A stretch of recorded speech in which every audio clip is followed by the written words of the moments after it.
কিন্তু শুনো, আমার যেটা বোঝার আমি সেটা খুব ভালো করে বুঝে গেছি। তুমি আমাকে একটা কথা বলো তো, আমার থেকে ভাবি কি তোমাকে বেশি সুখ দিতে পারে যে তুমি রোজ রাতে তার কাছে যাও? দেখো নূপুর, তুমি যেটা ভাবতেছো সেটা একদম ভুল ভাবতেছো। ও তাই না? আমি তোমাকে ভুল ভাবতেছি? তাহলে তুমিই বলো, প্রতি রাতে তোমার ভাইকে আমার বিছানায় শুয়ে রেখে তুমি কোথায় যাও? বলো, চুপ করে কেন আছো? দাঁড়া, অনেক বলেছিস আপনি উল্টাপাল্টা কথা। আর ভাইয়া, তুমি সত্যটা লুকিয়ে রেখে আর কতক্ষণ শুনবা এরকম ভাবির উল্টাপাল্টা কথা? আমার আর সহ্য হচ্ছে না। আমি বলে দিচ্ছি ভাবিকে সত্যিটা। আচ্ছা থাম থাম, তোকে কিছু বলতে হবে না, যা বলার আমিই বলছি। হ্যাঁ হ্যাঁ, চুপ করে কেন আছো? বলো, আমি তো শোনার জন্যই বসে আছি।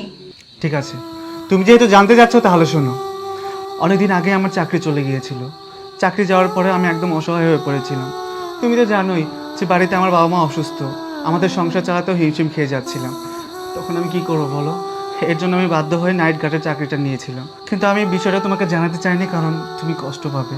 আমি তোমাকে কষ্ট দিতে চাইনি।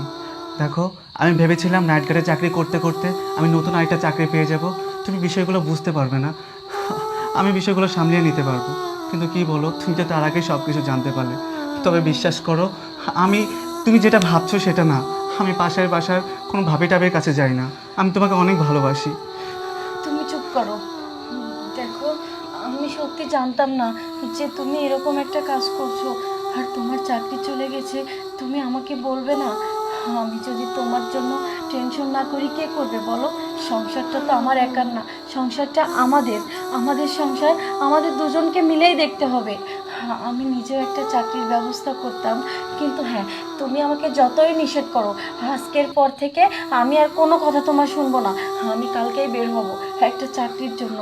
যদি তুমি আমি মিলে কিছু টাকা সঞ্চয় করতে পারি, তাহলে আমাদের সংসারটা খুব ভালোভাবে চলবে। তার পাশাপাশি বাবা মাও ভালো থাকবে, মায়ের চিকিৎসাটাও হয়ে যাবে। প্লিজ, তুমি আমাকে না করো না।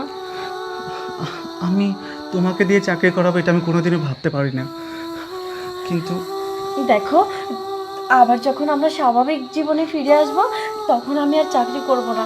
আর আমি না, আর আমাকে তুমি মাফ করে দিও। আমি না বুঝেই তোমাকে কি না কি ভেবেছি, কি না কি বাজে কথা বলেছি। তুমি আমার উপর রাগ করো না, মন খারাপ করো না। আমাকে তুইও মাফ করে দিস। আমি বুঝতে পারিনি। আমি ভেবেছিলাম তুই ভাই হয়ে ভাইয়ের সংসার নষ্ট করতে আসছিস, এই জন্য তোকে নিয়ে আমি অনেক বাজে বাজে কথা ভেবেছিলাম। আমাকে তুই মাফ করে দিস ভাই। কেন ভাবে, আমি ছোট মানুষ, আমার কাছে মাপছে, আমাকে লজ্জিত করবেন না। যাই হোক, আসলে একটা ভুল বোঝাবুঝি ছিল, সেটা যখন এখন সংশোধন হয়ে গেছে তাহলে আর কোনো কথাই নেই। তবে আমি আসি, হ্যাঁ?